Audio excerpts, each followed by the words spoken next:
Hello everybody and welcome back to another video. The big news that's been looming over the head of the Overwatch community for about a year and a half now has been about this Microsoft acquisition of Activision Blizzard. Would it go through? Would it actually happen? Would the full shakeup at the top end up happening with this acquisition? And it seems like we finally have the answer, and it is yes. On Friday, just last week, we got the official confirmation that the merger has finally gone through. Activision Blizzard King have officially become a part of the Xbox family. I'm going to link to a couple of different things in the description. I'm only going to be looking at two specific kind of articles here, just kind of talking a bit broadly about everything here and using these articles as kind of a backboard to kind of talk about them.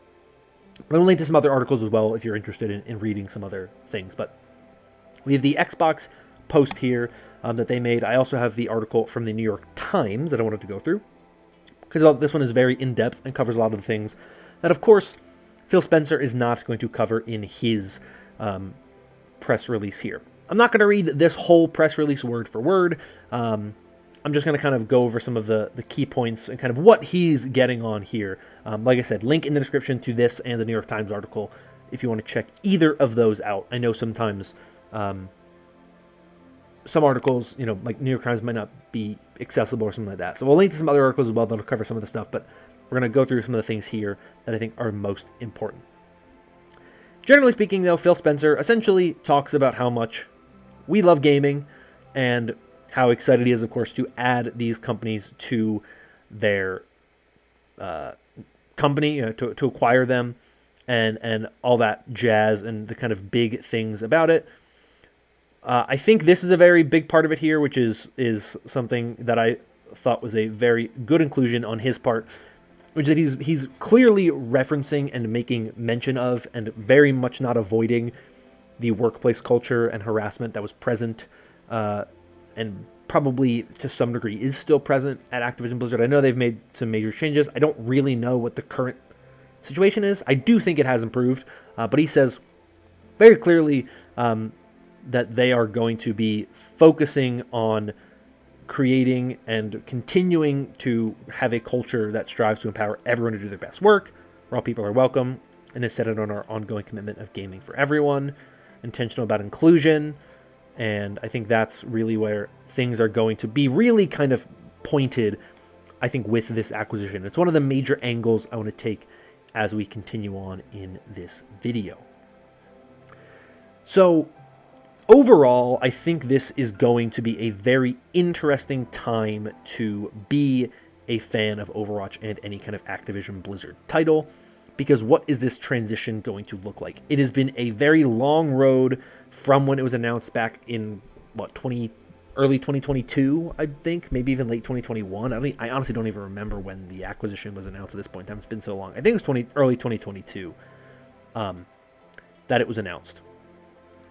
There's a lot of things involved in this acquisition, and I want to try to touch on some of the stuff that happened that led to this point, because there's a lot of stuff that kind of got in the way and the reasons why this acquisition has taken so long. And then I want to kind of bounce and talk about kind of what that maybe means for Overwatch and the team at Blizzard that is working on the game and all that type of stuff. So this New York Times article goes a lot more in depth on the full process of what happened, why it took so long, the kind of things that were done to kind of appease some of the lawmakers around the world, and how there are some kind of concerns about this acquisition, but also maybe some bright spots as well. So I think it's a phenomenally written article. I think it really covers everything. Like I said, I'm not going to go in depth on everything it talks about. I want to kind of focus on this deal and how it relates to Overwatch esports, all that type of stuff. But it is worth noting that in Phil Spencer's article, I'll go back to it real quick, he does specifically mention Overwatch, right? It is a game that he brings very specific mention to. It's very clear that Overwatch still has a pretty strong sticking point with this acquisition, and it's something they do care about. They mentioned Diablo 4 as well, and World of Warcraft. So they mentioned quite a few things in there, but I did want to mention he does specifically mention Overwatch. It is something that is very front and center. I think it's a name that more people recognize than maybe some of the other games that are owned by Activision Blizzard, outside of like Call of Duty. But let's get into this New York Times article and kind of talk about it. Like I said, I'll link to it in the description. I'm not going to go over the whole thing. I could sit here for an hour talking about things. So I just kind of want to focus on really what this means for Activision Blizzard and what's going on here. So I think to start with this article, I want to talk about the big thing that really was the main hiccup with this acquisition, which had to do with cloud gaming. There is a lot of people in the kind of legal industry, in lawmaking and stuff, are concerned about this acquisition for a very obvious and logical reason, which is the fear that Microsoft is going to get a lot bigger, a lot faster. They're going to become potentially a monopoly in the gaming industry. Now, I think part of that concern is the fact that Microsoft is far and away the largest Western game company, especially with the fact that they keep acquiring other large Western game companies, specifically American companies, right? Activision Blizzard is now under their tutelage, as is Bethesda, which was a big acquisition when that happened. Those were always some of the big Western developers, right? They are now definitively the biggest Western game developer in the world. The only two larger game developers are both based out of Asia, one, of course, being Sony, the other being Tencent, who also have major pull. So this really is a move that sets Microsoft up to really rival on the global scale. They have already won in North America. They are definitively the largest game developer and publisher in North America. There's no question about that. Now they are looking fully on the global scale, right? The only ones that rival them are the two tech giants out in Asia, and that's who they're kind of fighting with. But part of the deal that was really the sticking point, especially for the CMA, which is the British regulator, was that Microsoft is very big in the cloud gaming industry.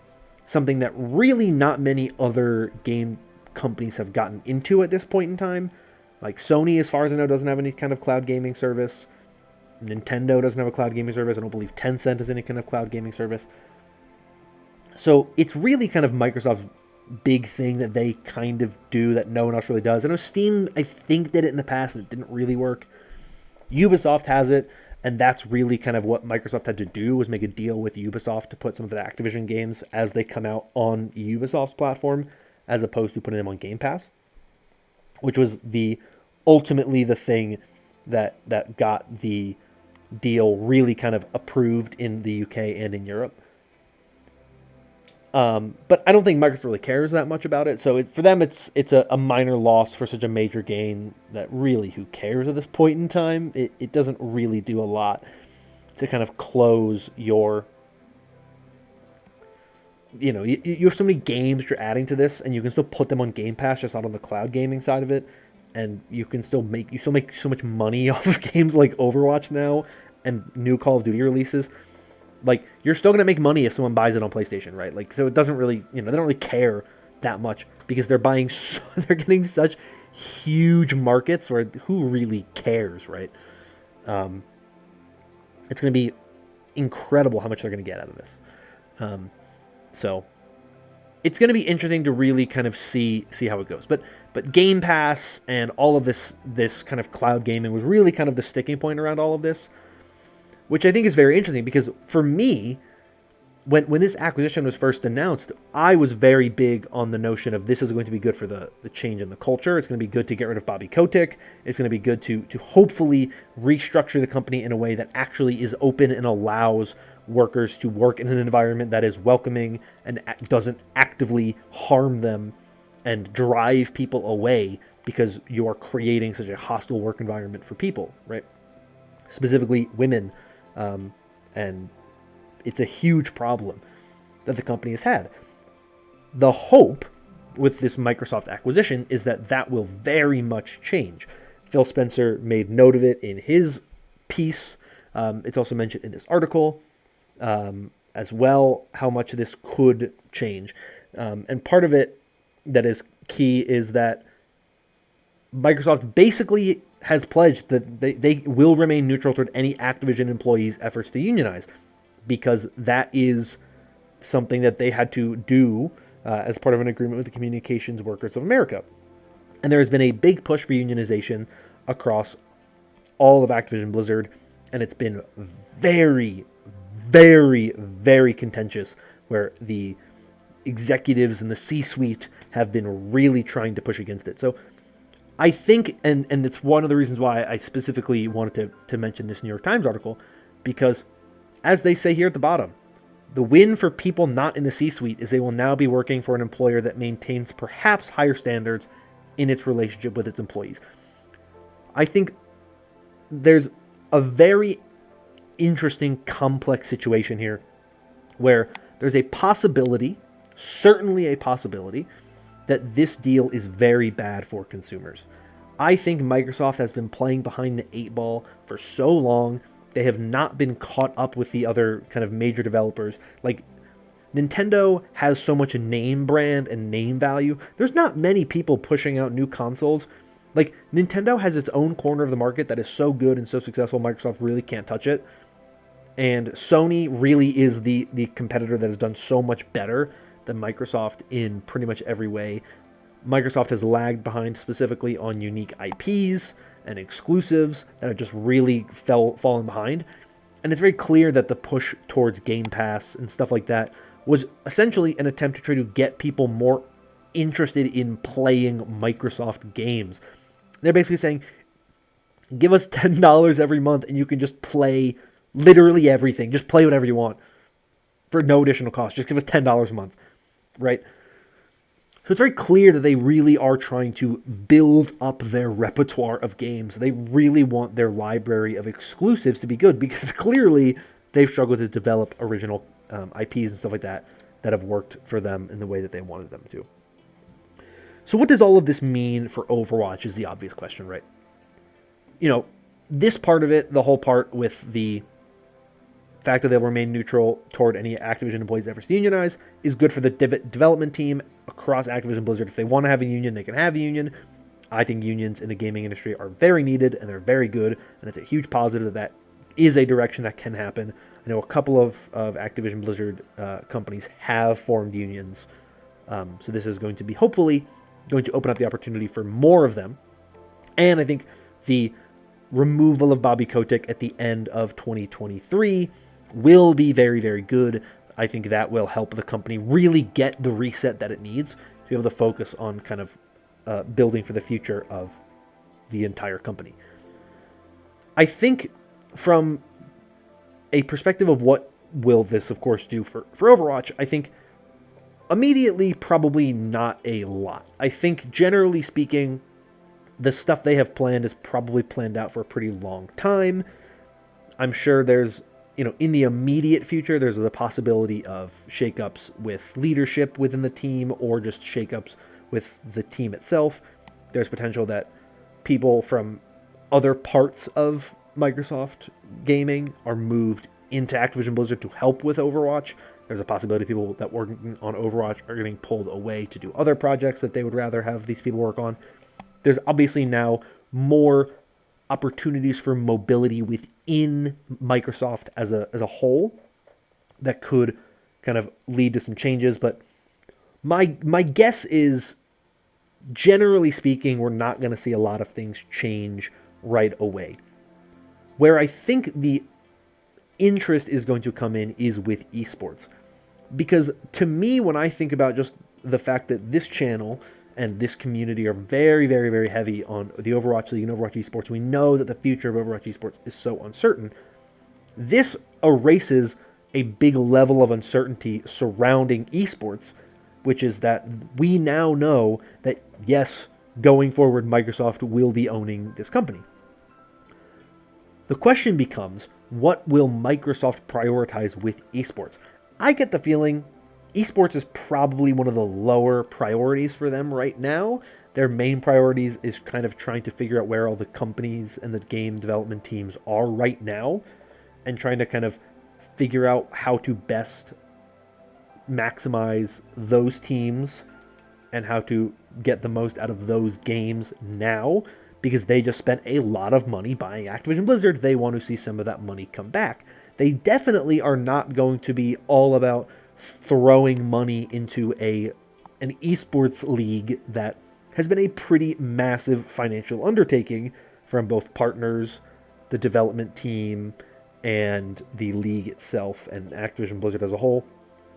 So I certainly think that esports probably is not their priority, and I definitely think Microsoft is going to come in and make major changes to the actual operation of the Overwatch League as a whole, because I don't think you can do anything else. I don't think you have a choice but to do that. I don't think you can come in here and just go, yeah, everything's fine.